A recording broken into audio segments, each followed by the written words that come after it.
నమస్తే, welcome to our channel. నేను మేసిరి. Victory Venkatesh అంటే ఇక్కడ మన తెలుగు ఇండస్ట్రీలో విక్టరీ వెంకటేష్ అంటే ఒక సైలెంట్ హీరో. సైలెంట్గా వచ్చి తన పని తను చేసుకొని వెళ్ళిపోయే ఒక హీరో. తన కూతురి పెళ్ళిని మాత్రం తనకు పేరున్నట్టే సైలెంట్గా తన కూతురి పెళ్ళిని కూడా సైలెంట్గా చేశారు. అంటే ఇండస్ట్రీలో ఉన్న ఎవరికి కూడా అతిరథ మహారథులకు కూడా ఎవరికి చెప్పకుండా తన పెళ్ళిని చేశారు. ఎందుకు ఈ పెళ్ళిని ఇంత సీక్రెట్గా చేయాల్సి వచ్చింది? సో ఈ అంశాన్ని మనకి ఇంకా క్లుప్తంగా వివరించడానికి మనతో పాటు ఉన్నారు ప్రముఖ సినీ విశ్లేషకులు దాసరి విజ్ఞాన్ గారు. నమస్కారం. నమస్తే.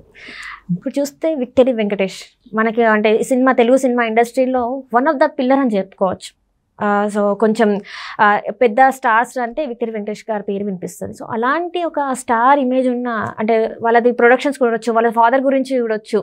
అలాంటి ఇమేజ్ ఉన్న విక్టరీ వెంకటేష్ గారు వాళ్ళ కూతురు పెళ్ళిని చాలా సైలెంట్గా పెళ్లి చేసేసి ఎవరిని పిలవకుండా ఎందుకు చేశారంటారు?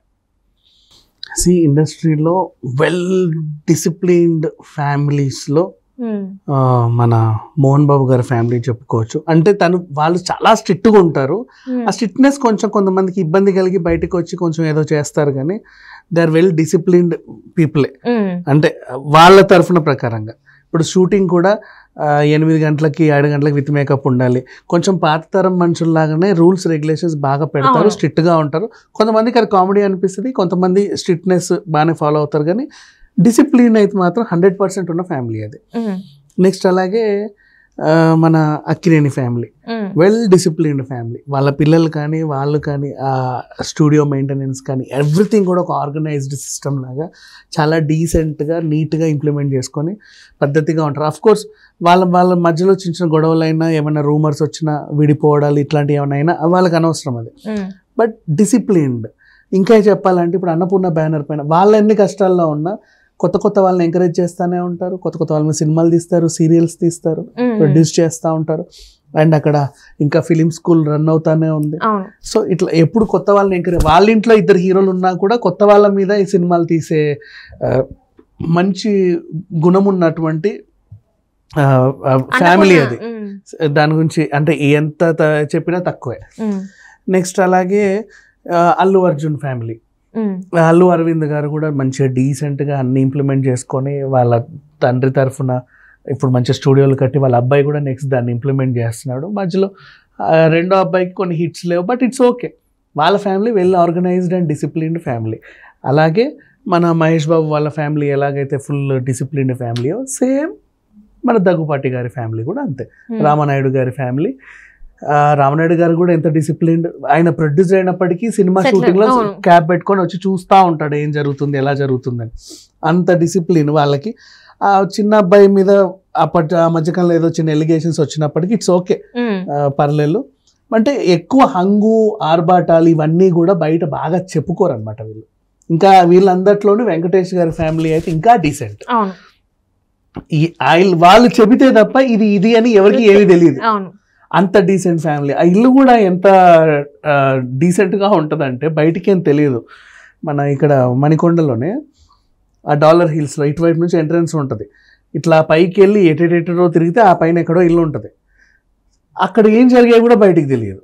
అంటే అంత వాళ్ళు ఉండే వాతావరణం కూడా అలా ఉంటుంది. అట్లాంటి మనుషులు అనమాట. వెల్ ఆర్గనైజ్డ్ పీపుల్, చాలా డిసిప్లిన్డ్ పీపుల్. సో ఏదన్నా ఉంటే ఎందుకు చెప్పుకోవాలి? ఫర్ ఎగ్జాంపుల్ ఇప్పుడు మా ఇంట్లో పెళ్ళయింది, మా ఇంటి పెళ్ళి నీకెందుకు చెప్పాలి? అంటే నార్మల్గా మనకు తెలిసిన వాళ్ళకి ఆహ్వానిస్తారు కదా. నా పెళ్ళి అంటే నేను చెప్తా. ఫర్ ఎగ్జాంపుల్ నేను హీరోని, 100 సినిమాలు చేశాను, నేను పెద్ద హీరోని, మా తండ్రి ఇది. నా కూతురు హీరోయిన్ కాదే, నా కూతురు పెళ్లి గురించి నీకెందుకు? రైట్, అంతే కదా. నా కూతురు పెళ్లి గురించి నీకు ఫస్ట్ ఆఫ్ ఆల్ అసలు మా ఇంట్లో జరిగే వేడుక మేము సెలబ్రేట్ చేసుకోవాల్సిన వేడుక. నువ్వు సెలబ్రేట్ చేసుకునేది నా సినిమా. నీకోసం మేము సినిమా తీస్తా, కావాలంటే మా కుటుంబ పెళ్లి అని టైటిల్ పెట్టి ఒక సినిమా తీస్తా. 10 మంది ఆర్టిస్టులు ఉంటారు, చూసి ఎంజాయ్ చేయి. సినిమా చూడు, హిట్ అయితే హిట్ చేసుకో, ఫ్లాప్ అయితే ఫ్లాప్ చేసుకో, నచ్చకపోతే నచ్చలేదని చెప్పి బాగుంటే విజిల్స్ వేయి, కట్అవుట్లు వేయి, దండలు వేసుకో, పాలాభిషేకాలు వేసుకో, నీ ఇష్టం. నీ సెలబ్రేషన్ హద్దు అదుపు లేదు, అంతు లేదు. నా పర్సనల్ ఫ్యామిలీ నీకెందుకు? నా వైఫ్ ఎవరో నీకు అనవసరం, నా పిల్లలు ఎవరో నీకు అనవసరం, మా ఇంట్లో కుక్కలు ఉన్నాయో లేదో నీకు అనవసరం, మేము రోజు ఏం తింటామో ఏం చేస్తామో కూడా నీకు అనవసరం, తిండి గురించి కూడా నువ్వు మాట్లాడు, నేను చెప్తా. ఎప్పుడన్నా ఏదైనా ఇంటర్వ్యూ మీ డైట్ కారణం ఏంటండి అని యాంకర్ అడిగినప్పుడు నేను పొద్దున్న లేసి అది తింటాను, మధ్యాహ్నం ఇది తింటాను అని చెప్పు. మీకు ఇష్టమైన కలర్లు ఏంటో, డ్రెస్లు ఏంటో ఇవన్నీ అడుగు, హాలిడే స్పాట్లు అడుగు. ఇనఫ్. ఫ్యామిలీతో ఎంత టైం స్పెండ్ చేసి నా ఫ్యామిలీతో నేను బాగానే ఉంటాను అంతే. నీకు ఇంకా మిగతావన్నీ అనవసరం, రైట్? అట్లా అంటే హంగు ఆర్భాటాలు చేసుకుంటే, ఇప్పుడు నిన్న పెళ్ళయింది ఎవరికి తెలియదు, అప్పటికే వాళ్ళు చెప్పేంత వరకు వరుడు ఎవరు. బ్రహ్మానందం గారి ఇంట్లో కూడా పెళ్ళైతే చెప్పుకోలే ఎవరికి, తనికెళ్ళ బర్ని గారు చెప్పుకోలే. అసలు వీళ్ళు చెప్పాల్సిన అవసరం ఏంటి? అంటే ఇప్పుడు మనం చూస్తుంటే చాలా వరకు సెలబ్రిటీస్ డెస్టినేషన్ వెడ్డింగ్స్ అని మనం వింటూనే ఉన్నాము. డెస్టినేషన్ వెడ్డింగ్లు అంటారు, అవి డిసిప్లిన్ లేని ఫ్యామిలీలే. అంటే వాళ్ళకి ఏంటంటే ఎప్పుడు జనాలకి ఏదో చూపించుకోవాలి, ఏం చూపించుకోవాలో తెలియదు. డెస్టినేషన్ వెడ్డింగ్లు అని చెప్తారు. ఎక్కడో ఏదో పెద్ద ప్యాలెస్ బుక్ చేసాము, అక్కడ నుంచి షెఫ్ వచ్చాడు, ఇక్కడ నుంచి వీళ్ళు వచ్చారు, అక్కడ నుంచి వీళ్ళందరూ వస్తున్నారు, అతిథులకు ఇది ఇచ్చాము అది ఇచ్చాము. నేను అంబానీ వెడ్డింగ్ అంటే దానికి ఒక మీనింగ్ ఉంది. He is allowed to celebrate. ఎందుకంటే అన్నేళ్ళ జీవితంలో అంత సంపాదించి పిల్లల కోసం ఒక సెలబ్రేట్ చేసుకున్నారు. వాళ్ళ ఎమోషన్స్ కూడా చూసాం మనం. తండ్రి ఏడుస్తాడు, పిల్లోడు మాట్లాడితే, పిల్లోడు ఏడుస్తాడు, తండ్రి మాట్లాడితే క్యూట్గా ఉన్నాయి. వాళ్ళ సెలబ్రేషన్ అది. హీఈస్ అంటే అది వాళ్ళు చూపించుకోవాల్సిన అవసరం లేదు, వాళ్ళకు ఉంది అంతే. సినిమా ఇండస్ట్రీ విషయంలో చెప్తే కొంతమంది ఏం చేస్తారంటే ఊరికే పనికి మాలిన పెళ్లి అనౌన్స్మెంట్లన్నీ చేసి డెస్టినేషన్ వెడ్డింగ్లని పెట్టుకొని, పాప అమ్మాయి అయితే అమ్మాయి సినిమా ఇండస్ట్రీ అనుకో, ఎవడో పాపం అమ్మాయి కూడా అయిన అబ్బాయిని బయట నుంచి తీసుకొచ్చి, అబ్బాయి సినిమా ఇండస్ట్రీ వాడు అనుకో, పాపం ఎవరో అమ్మాయికి రాలైన బయట నుంచి అమ్మాయిని తీసుకొచ్చి పెళ్లి చేసుకుంటారు హంగు ఆర్భాటంగా. పట్టు మన 6 నెలలు కాపురం చేయరు, పుట్టుకుమని సంవత్సరానికి విడిపోతారు. ఆ తర్వాత వాళ్ళ ఇంట్లోకి వెళ్తే నన్ను అట్లా చేశారు, ఇట్లా వాత పెట్టారు, సిగరెట్లతో కాల్చారు, గొంతు కోసారు, జుట్టు బీకారు అని ఇల్లు చెప్తారు. ఆడపిల్ల అయితే మగాడే అనుకో, ఆ పిల్ల మంచిది కాదు, వాళ్ళతో పోయింది, వీళ్ళతో పోయింది, ఇట్లా చేస్తే అట్లా చేస్తే ఈయనేదో చెప్పుకుంటాడు. ఇట్లా ఒకరి మీద ఒకరు ఆరోపణలు చేసుకుంటూ ఏదో సాగుతా అందరి ముందు రచ్చ అయిపోతారు. అవునా? ఫ్యామిలీ పరువు బాయే, వీళ్ళ పరువు బాయే, వీళ్ళని కట్టుకున్న పాపానికి పాపం వాళ్ళ పరువు బాయే. ఎవరైతే వచ్చారో అవతల నుంచి అమాయకుడైన అబ్బాయి వస్తే అబ్బాయి పరువు పోయినట్టే, అమాయకురాలైన అమ్మాయి వస్తే అమ్మాయి పరువు పోయినట్టే. అంతే కదా? సో ఇది జరిగేది. ఇట్లాంటివన్నీ మనకు అనవసరం.